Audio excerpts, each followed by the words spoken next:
दोस्तों, स्वागत है आपका एक और नए वन शॉट के साथ में। यूनिट नंबर तीसरी है ये भैया, तीनों के डिस्क्रिप्टिव आपको दे चुके हैं। ये तीसरी का ऑब्जेक्टिव है फोर्थ सेमेस्टर जूलॉजी। बस 5 यूनिट और खत्म हो जाएगी। आज शाम को आपको केमिस्ट्री की भी पहली यूनिट का ऑब्जेक्टिव मिल जाएगा भैया। बहुत तेजी से उड़ाएंगे, 3-3 4-4 वीडियोस डेली पब्लिक करने वाले हैं। तो चलिए शुरू करते हैं मेरे भाई। बहुत इंपॉर्टेंट क्वेश्चन है। यूनिट नंबर 3 कौन सी थी? DNA diagnostics. आप कैसे करोगे, डायग्नोस कैसे करते हो डीएनए को यार। और जिन लोगों ने डिस्क्रिप्टिव वाली वीडियो देख ली होगी, अब उन्हें ये सब बहुत हलवा लगेगा। तो हम बार बार कह रहे हैं पहले डिस्क्रिप्टिव वाली वीडियो देखो, फिर ये रिवीजन कर डालो, जाके पेपर दे आना भैया। तो यहां पर एक सबसे पहले शब्द है जो काफी बार इस्तेमाल किया गया है, फार्माकोजेनेटिक्स। फार्माकोजेनेटिक्स किससे रिलेटेड है? तो जो ड्रग रिस्पॉन्स है, ड्रग समझते हो, हम लोग ड्रग्स का मतलब गलत ही समझ लेते हैं। ड्रग का मतलब औषधियां, दवाइयां होती हैं। तो दवाइयां किस तरीके से रिस्पॉन्स करेंगी, इन सब के बारे में हम जिसमें पढ़ते हैं उसे हम लोग कहते हैं फार्माकोजेनेटिक्स। और इनके फादर कौन है? तो इनके फादर मोटू करके याद कर लो यार। मोटुलस्काई नाम है इनका, ठीक है, ऑर्नो मोटुलस्काई, लेकिन मोटू करके याद कर लो, MOTO, मोटू। हाँ, दवाई खा खा के मोटू हो गए, ड्रग रिस्पॉन्स तो मोटू, ऐसा करके आप याद रख लेना भैया, ठीक है। फिर क्लाइनेफेल्टर सिंड्रोम, यह आपने 10th क्लास में भी पढ़ा होगा। इसमें क्या होता है? एक गुणसूत्र बढ़ जाता है भैया। मनुष्य में गुणसूत्रों की संख्या कितनी होती है? 23 जोड़ी, यानी 46 गुणसूत्र होते हैं। लेकिन जब एक गुणसूत्र बढ़ जाता है मतलब 47 हो जाते हैं भाई। और ये किस में होता है क्लाइनेफेल्टर सिंड्रोम? तो ये मेल में होता है। तो इस तरीके से एक बढ़ा हुआ गुणसूत्र आपको दिखेगा, XXY ऐसा करके लिखते हैं। यानी पेयर की जगह पे देखो 1 2 3 दिखाई दे रहे हैं, एक बढ़ा हुआ दिख रहा है। 47 टोटल हो जाएंगे। इसे हम लोग कहते हैं क्लाइनेफेल्टर सिंड्रोम। दूसरा होता है टर्नर सिंड्रोम। टर्नर सिंड्रोम भैया फीमेल में होता है। एक के अंदर कई क्वेश्चन हमने कवर किए हैं। जो टर्नर सिंड्रोम है ये फीमेल में होता है और इसमें एक गुणसूत्र कम हो जाता है, 45 ही रह जाते हैं। इसलिए देखो X के संग में उससे आप O पढ़ लो, 0 पढ़ लो, यानी जो जोड़ा है वो भी इनका पूरा नहीं रह गया है। तो 45 ही रह गए हैं। इसे हम लोग कहते हैं टर्नर सिंड्रोम। जेनेटिक डिसऑर्डर, हमने आपको इसके बारे में बताया था। सिकल सेल एनीमिया जो रोग है, बीमारी है, किसकी वजह से होता है भैया? तो ये बीटा ग्लोबिन जीन की। सबसे पहले तो एक शब्द समझ लो, म्यूटेशन। कई बार हमने इस्तेमाल किया है। म्यूटेशन का मतलब होता है एक्सचेंज, चेंज हो जाना, जीन में परिवर्तन हो जाना, जीन में गड़बड़ी हो जाना। इस तरीके से समझ लो म्यूटेशन होता है भाई, ठीक। तो बीटा ग्लोबिन जीन के म्यूटेशन से, गड़बड़ी होने के कारण सिकल सेल एनीमिया रोग हो जाता है भाई, ठीक।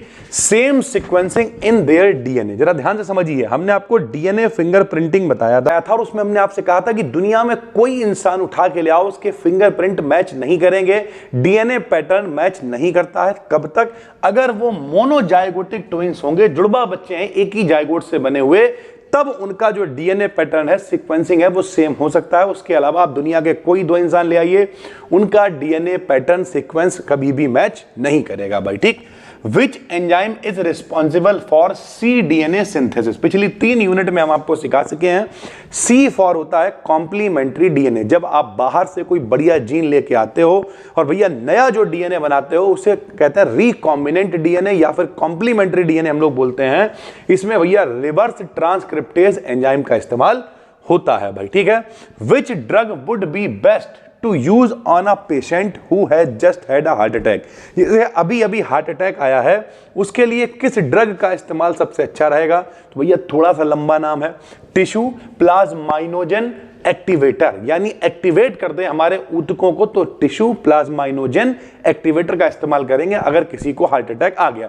कुछ लोग कहेंगे इतना लंबा हम याद कैसे रखेंगे? भाई याद नहीं रखना है। अगर आपने हार्ट अटैक पढ़ लिया और उसके सामने 3 भास्कर, दिवाकर, चौधरी, टिश्यू, ये पूरा आपने याद कर लिया इतना लंबा, तो याद करना ही नहीं है। जैसे ही पेपर में आएगा आपको देख के लग जाएगा यार यही एक्टिवेटर वाला ही है, लगाओ इसी पर टिक, बात खत्म हो गई सर। तो इस तरीके से चीजें चलेंगी। Effect of ultraviolet radiation on DNA. DNA पर अल्ट्रावायलेट जो रेडिएशन होती है, अल्ट्रावायलेट समझते हो, पराबैंगनी, उनका क्या प्रभाव पड़ता है? तो फॉर्मेशन ऑफ पिरिमिडीन डाइमर्स। आपको बता चुके हैं 2 तरीके के क्षार होते हैं, प्यूरिन और पिरिमिडीन, ठीक है भैया। तो जो पिरिमिडीन वाले होंगे उनका डाइमर, डाइमर समझते हो क्या होगा?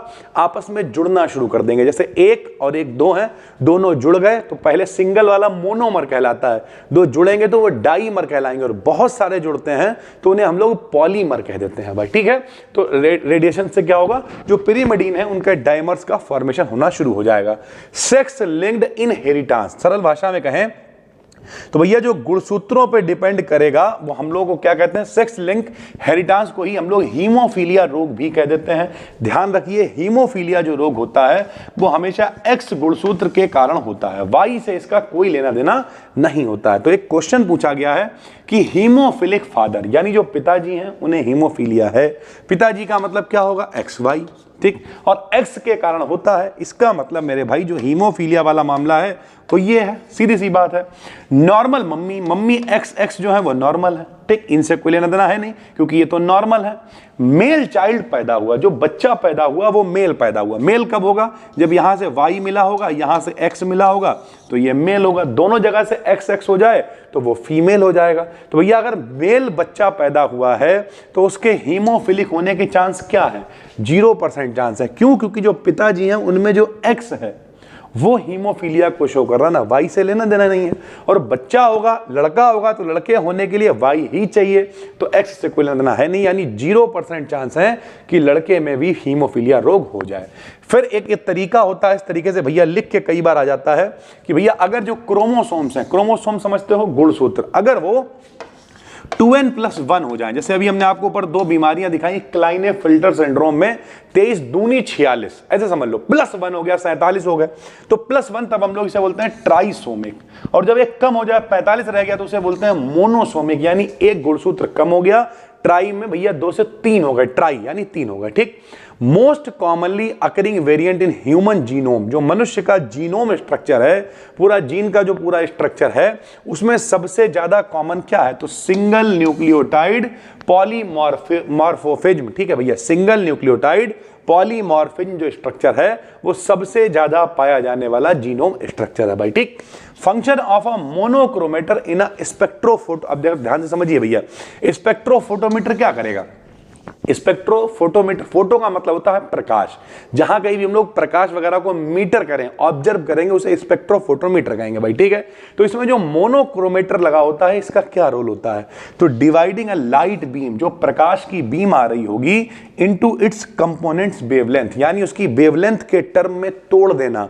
स्पेक्ट्रो का मतलब ही क्या है, स्पेक्ट्रम, सबको पता होगा कि प्रकाश भी कई प्रकाश का पूरा एक स्पेक्ट्रम है, जिसमें दृश्य प्रकाश यानी विजिबल लाइट है, यूवी लाइट है, इंफ्रारेड है, ठीक है, इस तरीके की लाइट्स है ना। तो ओवरऑल इन सबको स्पेक्ट्रम में तोड़ने का काम कौन करेगा, तो वो काम करेगा मोनोक्रोमेटर, नाम ही है मोनोक्रोमेटिक, मतलब एक वर्णी मतलब एक डायरेक्शन में एक वेवलेंथ के साथ में प्रकाश चलेगा, बाकी उसके से लेना देना नहीं होगा, वो उसे अलग कर देगा भाई, ठीक है।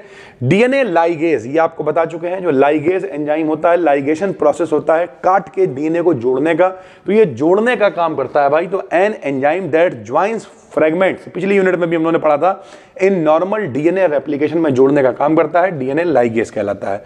2 polynucleotide in DNA are joint भाई, भैया जब भी कभी 2 पॉलीन्यूक्लियोटाइड को आपस में जोड़ा जाता है तो हमने आपको बताया था भैया, डीएनए जब आपस में जुड़ता है तो कौन सा बॉन्ड बनाता है, तो फास्फोडाइएस्टर बॉन्ड बनाता है। अगर आपने पिछली 2 वीडियोस देखी हैं तो आपको पता होगा, ये हमने बताया था भैया, ठीक है। सबसे अच्छा वेक्टर कौन सा था, तो क्लोनिंग वेक्टर है, ये भी हमने आपको बताया था। और जो प्लाज्मिड वेक्टर जो है सबसे अच्छा क्लोनिंग वेक्टर है। और प्लाज्मिड नाम सबसे पहले किसने दिया, तो लेडर वर्ग ने सबसे पहले ये नाम दिया था भाई, ठीक है।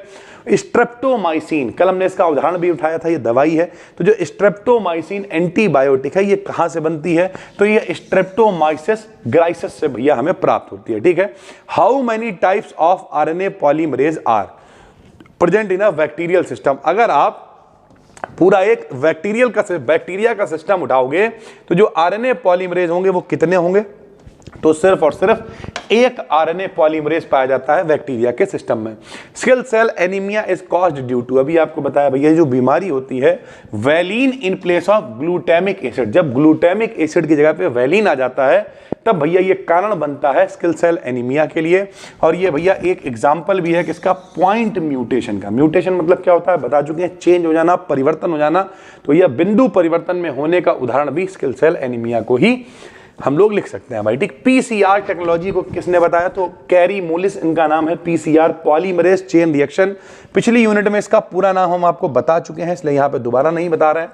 पॉलीमरेज चेन रिएक्शन इसका पूरा नाम होता है भाई, ठीक है। डीएनए फिंगरप्रिंटिंग, तो डीएनए फिंगरप्रिंटिंग एलेक्स जेफरी ने बताया। पीसीआर का उद्देश्य क्या होता है, तो डीएनए को एम्पलीफाई करना। जितने भी बच्चों ने डिस्क्रिप्टिव वाली वीडियो देखी है आपको पता होगा पीसीआर का उद्देश्य है डीएनए को एम्पलीफाई करना।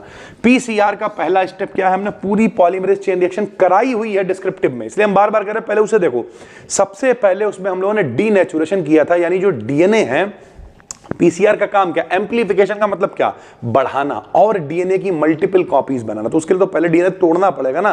तो डीएनए डबल हेलिक्स स्ट्रक्चर होता है और डबल हेलिक्स स्ट्रक्चर्स में से जो स्ट्रैंड्स हैं दो, इनमें से एक स्ट्रैंड को हमें अलग करना पड़ेगा। तो हम एक स्ट्रैंड को जो अलग करते हैं टेम्परेचर को बढ़ा के, टेम्परेचर भी हमने आपको बताया था लगभग 92 से 95 के करीब बताया था, याद करो भैया कल ही वीडियो डाली थी। तो इस प्रोसेस को हम लोग डीनेचुरेशन बोल देते हैं। पीसीआर में जो डीएनए की सिंथेसिस होती है, डीएनए का निर्माण होता है, उसमें किस एंजाइम का प्रयोग करते हैं, तो टैग पॉलीमरेज एंजाइम का इस्तेमाल करते हैं, ये भी हमने आपको कल बताया था। फिर साउथर्न ब्लॉटिंग, ये भी हमने बताया था, डीएनए को डिटेक्ट करने के लिए साउथर्न ब्लॉटिंग, आरएनए को डिटेक्ट करने के लिए नॉर्थर्न ब्लॉटिंग और प्रोटीन को डिटेक्ट करने के लिए वेस्टर्न ब्लॉटिंग का हम लोग प्रयोग करते हैं भाई, ठीक है। डीएनए फिंगरप्रिंटिंग किस सीक्वेंस पर आधारित होती है, वीएनटीआर, और वीएनटीआर का पूरा नाम भी हमने आपको बताया था। ये आपके लिए चलिए होमवर्क है, इस वीडियो के कमेंट में आपको लिखना है वीएनटीआर का पूरा नाम क्या होता है। ये हमने डिस्क्रिप्टिव वाली वीडियो में बता रखा और पेपर में आ सकता है, इंपॉर्टेंट है मेरे भाई। तो वीएनटीआर हमें यहां ऐड करना चाहिए था, लेकिन चलिए आपके लिए होमवर्क है, एक व्यक्ति के कमेंट को हम पिन भी करेंगे, जिसका नाम सबसे पहले ठीक जो लिखेगा उसे भैया पिन कर देंगे कमेंट को। वीएनटीआर का पूरा नाम आपको लिखना है भाई, ठीक। डीएनए फ्रेगमेंट्स को अलग करने के लिए, तो भैया अलग करने के लिए जेल इलेक्ट्रोफोरेसिस टेक्निक है। इलेक्ट्रोफोरेसिस हम आपको बता चुके हैं कि भैया डीएनए जो है, जो डीएनए होता है उसके ऊपर चार्ज होता है नेगेटिव चार्ज, ठीक है, और वो प्लस की जगह माइनस की। देखो एक बात समझो, हमें बचपन से आपको सिखाया गया है कि भैया दो इलेक्ट्रोड होते हैं, एक प्लस एक माइनस। प्लस वाले को हम लोग क्या कहते हैं, एनोड कहते हैं, माइनस वाले को हम लोग क्या कहते हैं मेरे भाई, कैथोड कहते हैं, सीधी सी बात है। तो डीएनए के ऊपर क्या होता है, डीएनए के ऊपर होता है माइनस, माइनस वाला हमेशा कहां जाएगा, प्लस की तरफ जाएगा। तो डीएनए भी इस तरीके से एनोड की तरफ चला जाता है। इस प्रोसेस को जेल इलेक्ट्रोफोरेसिस कहते हैं। डीएनए का चार्ज कैसा होता है, तो नेगेटिव होता है। इलेक्ट्रोफोरेसिस में डीएनए किस दिशा में मूव करता है, तो प्लस की तरफ, यानी एनोड की तरफ मूव करता है। डीएनए सीक्वेंसिंग मेथड किसने डेवलप किया, तो सेंगर ने डेवलप किया। डीएनए की बेसिक यूनिट बता चुके हैं, न्यूक्लियोटाइड। न्यूक्लियोटाइड में शुगर होती है, बेस होते हैं, फास्फेट ग्रुप होता है, शुगर, बेस, फास्फेट ग्रुप तीनों मिलते हैं तो ये न्यूक्लियोटाइड कहलाता है। बहुत सारे न्यूक्लियोटाइड जुड़ते हैं तो वो पॉलीन्यूक्लियोटाइड यानी न्यूक्लिक एसिड यानी डीएनए कहलाता है। डाउन सिंड्रोम का क्रोमोसोमल जो नंबर होता है कितना होता है, तो डाउन सिंड्रोम में भी गुणसूत्रों की संख्या भैया 46 से 47 हो जाती है, ठीक। क्लाइनेफिल्टर सिंड्रोम, डाउन सिंड्रोम 47 भाई, ठीक है। हीमोफीलिया किस में पाया जाता है ज्यादातर, तो ज्यादातर हीमोफीलिया मेल्स में ही पाया जाता है। फीमेल कैरियर होती हैं लेकिन ज्यादातर मेल्स में ही पाया जाता है। हीमोफीलिया में प्रॉब्लम क्या होती है, बताया था हमने आपको डिस्क्रिप्टिव वीडियो में कि ब्लड की क्लॉटिंग, क्लॉटिंग समझते हो, रक्त का थक्का जमना। क्लॉट मतलब क्या होता है, क्या बोल सकते हैं उसे, हिंदी में पता ही नहीं क्लॉट को क्या, थक्का ही बोल लो यार, थक्का ही शब्द है, ठीक है। तो रक्त का थक्का जमना संबंधी बीमारी है तो ब्लड क्लॉटिंग भाई, ठीक है। उसके अलावा पेटर्निटी टेस्टिंग है, मम्मी पापा तुम्हारे हैं कि नहीं है। फॉरेंसिक साइंस यानी जो विज्ञान है, जैसे नहीं सीआईडी आपने देखा है, अदालत देखा है कि कहीं पे मर्डर हो गया, वहां पे फिंगरप्रिंट उठाने पहुंच गए, तो ये सब इस्तेमाल कहाँ होता है। या फिर कोई भूकंप आ गया, उसमें लोग दब के मर गए, शकल नहीं पहचान में आ रही है, तो उन्हें फिंगरप्रिंटिंग से पहचानेंगे। तो ये सब उपयोग है डीएनए फिंगरप्रिंटिंग के भाई, ठीक है। डीएनए आइसोलेशन का पहला स्टेप क्या होता है, बता चुके हैं, सेल लाइसिस। सेल लाइसिस क्या होता था ये भी बताया था डिस्क्रिप्टिव वीडियो में। हमने बार बार हम जोर देते हैं डिस्क्रिप्टिव पे कि अगर पेपर ऑब्जेक्टिव भी हैं तब भी हमने 20-20, 25-25 मिनट के रिवीजन के हिसाब से ही बनाया भाई कि पेपर डिस्क्रिप्टिव भी होंगे, बच्चा रिवाइज करके दे आएगा। और अभी तो हम पेपरों तक बहुत कंटेंट देंगे यार, अभी तुम मजा देखना, पेपर सॉल्व करवाएंगे, मतलब तुम्हारे साथ में जान दे देंगे मेरे भाई। बस तुम्हें करना क्या है, चैनल को सब्सक्राइब करके रख लो और भरोसा रखो, इसके बाहर पेपर आपका आने नहीं देंगे। Physics, chemistry, zoology, botany, second semester, fourth semester, six semester, हम भरोसा दिला रहे हैं आपको, गदर काट दोगे गदर मेरे भाई, ठीक है। तो सेल क्या होता है, कोशिका होती है, कोशिका के ऊपर की जो झिल्ली है उस झिल्ली को तोड़ना, सेल मेम्ब्रेन को तोड़ना ही सेल लाइसिस कहलाता है। कंप्लीट जेनेटिक मटेरियल को क्या कहते हैं, जीनोम कह देते हैं भाई। म्यूटेशन क्या है, अभी बताया, जीन में परिवर्तन, जीन चेंज हो जाना ही म्यूटेशन कहलाता है। थैलीसीमिया में क्या हो जाता है, हीमोग्लोबिन से कनेक्टेड ये रोग है भैया थैलीसीमिया, तो ये भी आपसे पूछ सकता है। डीएनए सीक्वेंसिंग किसका ऑर्डर बताती है, तो जो न्यूक्लियोटाइड्स हैं जब वो मिलते हैं तो पूरा डीएनए बनता है, उसके ऑर्डर को ही डीएनए सीक्वेंसिंग कहते हैं। डीएनए की जो स्टडी होती है उसकी साइंस को क्या कहते हैं, जेनेटिक्स कहते हैं। डीएनए फ्रेगमेंट्स की लेंथ मेजर किससे करते हैं, तो बेस पेयर से। आपको पता ही है कि भैया जो जोड़े होते हैं उन जोड़ों के बीच की जो डिस्टेंस होती है, जोड़ों के बीच की डिस्टेंस होती है वो 3.4 एंगस्ट्रॉम होती है। एक टर्म में टोटल 10 पेयर होते हैं, इसलिए हम लोग 34 एंगस्ट्रॉम उसकी लेंथ हम लोग लिया करते थे। तो भैया ये सब आपको पढ़ा चुके हैं। तो डीएनए डायग्नोस्टिक्स किसका पार्ट है, तो बायोटेक्नोलॉजी का ही एक पार्ट है, आपको पता होना चाहिए।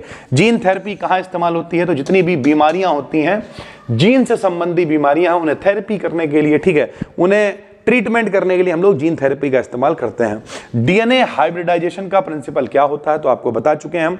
डीएनए हाइब्रिडाइजेशन कैसे होता है, जो रिकॉम्बिनेंट डीएनए बनता है, सरल भाषा में जो कॉम्प्लीमेंट्री डीएनए बनता है, जब उन्हें हम मिलाते हैं दो तरीकों को अलग अलग, तो उसे हम लोग कॉम्प्लीमेंट्री डीएनए की हेल्प से ही हम लोग डीएनए हाइब्रिडाइजेशन का इस्तेमाल करते हैं भाई, ठीक है।